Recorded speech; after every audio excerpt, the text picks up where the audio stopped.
कार्तिक मास महत्व। सबसे पहले गुरु वंदना करें। कार्तिक मास का महत्व सब प्रकार के दुखों का नाश करने वाले तथा सारी सृष्टि का पालन करने वाले श्री गणेश जी, ज्ञान की देवी श्री सरस्वती जी, सब पुराणों के कर्ता श्री व्यास जी तथा गुरुदेव के चरण कमलों में नमस्कार करके भगवान के श्रद्धा और भक्ति रस में डूबे हुए कार्तिक मास की कथा कहती हूँ। सभी ध्यान पूर्वक सुने। मैं सिमरू माता शारदा, बैठे जिव्या आए, कार्तिक मास की कथा जो सुने सब हर्षाए। कार्तिक मास महत्तम अध्याय 1। कार्तिक महत्तम के प्रथम अध्याय में हम ब्रह्मा जी का उत्तम व्रत जो अश्विन शुक्ल पूर्णिमा यानी शरद पूर्णिमा को किया जाता है के विषय में जानेंगे। एक समय नैमिष शरण में वास करने वाले शौनक आदि 88,000 ऋषि श्री सूत जी से कहने लगे, हे ब्राह्मण, आप हमारी इस घोर कलयुग से रक्षा करने के लिए कोई सरल उपाय बताएं।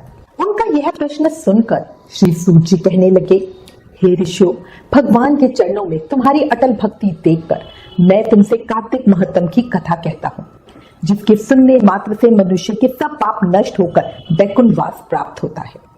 आप सभी सावधान होकर सुनिए। एक समय नारद जी ब्रह्मलोक में जाकर सारे जगत के कर्ता श्री ब्रह्मा जी से विनीत भाव से कहने लगे, हे ब्रह्मा जी, आप मुझसे कृपया कर कार्तिक मास का कोई सुंदर व्रत हो तो वो कहें। तब ब्रह्मा जी कहने लगे, हे पुत्र, विधिवत जो परम पवित्र और पाप नाशक नक्त व्रत है वह सौभाग्यवती स्त्रियों को अवश्य ही करना चाहिए। नारद जी ने प्रश्न किया, हे पितामह, उस व्रत की विधि क्या है और कब करना चाहिए? तब ब्रह्मा जी ने कहा, हे पुत्र, तुम्हारे स्नेहवश यह अति गुप्त कार्तिक मास का व्रत मैं तुमसे कहता हूँ, तुम ध्यान से सुनो। अश्विन शुक्ल पूर्णमासी को प्रातः काल उठकर शौच आदि से निवृत्त हो, दंत मंजन आदि करके संगम में नदी, सरोवर, कुंड, कूप या घर में स्नान करें। व्रत के एक दिन पहले से सरना धोए तथा व्रत वाले दिन विधि पूर्वक स्नान पवित्र मन से विधाता का स्मरण करें तथा व्रत का संकल्प करें और ये कहें, हे जगत के कर्ता, आप मेरे पति की रक्षा कीजिए, मेरी संतान की वृद्धि करिए। ये कहकर सूर्य को प्रणाम करें और सुंदर वस्त्र तथा आभूषण आदि को धारण करें। दिन के समय भोजन न करें, ना ही जल पीवे, अर्थात भजन आदि में सारा दिन बितावे। इसके बाद ब्रह्मा जी कहने लगे, हे पुत्र, सायकाल को हमारा पूजन चांदी के पात्र में दूध डालकर करे। सोने, चांदी, तांबा या मिट्टी से हमारी मूर्ति बनावे, उसको लाल वस्त्र पहनावे और विधि पूर्वक उसका पूजन करे और प्रार्थना करके कहें, हे ब्रह्मा जी, मुझे भोग आदि के लिए गौ प्रदान करें, मेरी संतति को बढ़ाएं तथा मेरे पति को धन धान्य युक्त और चिरंजीवी कर दे, साथ ही बहुत से दास तथा दासीगण प्रदान करें। इसके पश्चात ब्राह्मण को भोजन कराएं और कुल के वृद्ध जनों को स्वादिष्ट पकवान से तृप्त करें और स्वयं भी तारों को देकर भोजन करें। यह अश्विन शुक्ल पूर्णिमा को ब्रह्मा जी का नक्त व्रत होता है। यह व्रत सब प्रकार के पापों का नाश करने वाले, समस्त कामनाओं को पूर्ण करने वाले तथा ज्ञानी पुरुषों को मुक्ति देने वाला व्रत है। भगवान जप, तप तथा तीर्थ स्थान आदि से इतने प्रसन्न नहीं होते जितने इस व्रत से प्रसन्न होते हैं।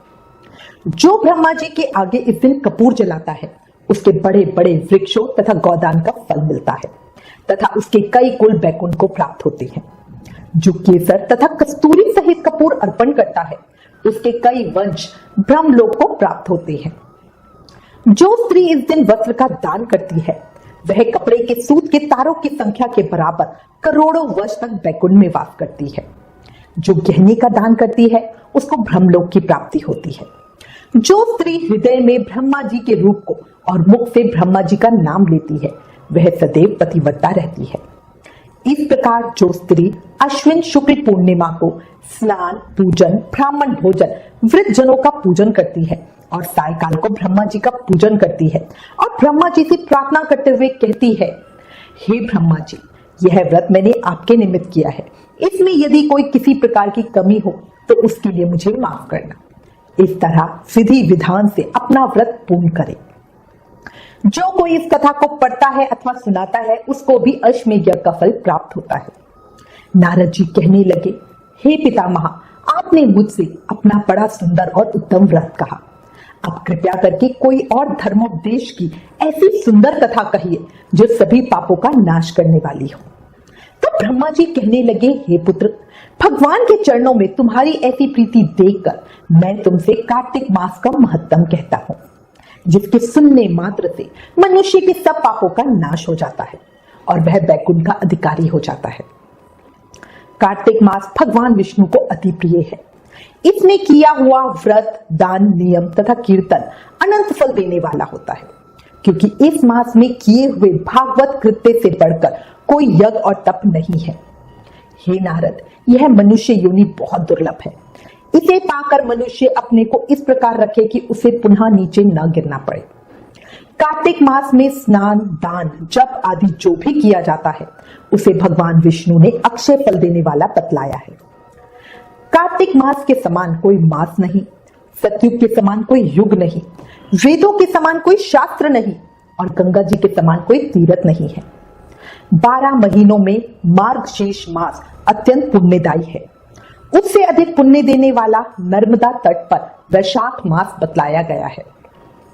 उससे लाख गुना अधिक प्रयाग में माघ मास का महत्व है। उससे भी महान फल देने वाला कार्तिक मास है। एक और सब दान, व्रत और नियम तथा दूसरी और कार्तिक का स्नान तराजू में रखकर जब मैंने तोला तो कार्तिक का ही पलड़ा भारी रहा। स्नान, दीपदान, तुलसी के पौधे को लगाना और सींचना, पृथ्वी पर शयन, ब्रह्मचार्य का पालन, भगवान विष्णु के नामों का संकीर्तन तथा पुराणों का श्रवण, इन सब नियमों का जो कार्तिक मास में पालन करते हैं वे ही जीव महान है। हे मुनिश्रेष्ठ, पाप से डरने वाले मनुष्य को कार्तिक मास में शालग्राम शिला का पूजन और भगवान वासुदेव का स्मरण अवश्य ही करना चाहिए। जो मनुष्य दूसरों के संगवश अथवा बिना जाने ही कार्तिक मास में प्रातः स्नान का नियम पूरा कर लेता है वह कभी यम यातना को नहीं देखता। दान आदि करने में असमर्थ मनुष्य प्रतिदिन प्रसन्नता पूर्वक नियम से भगवान के पवित्र नामों का स्मरण करे। कार्तिक महामहत्तम अध्याय 1 समाप्त।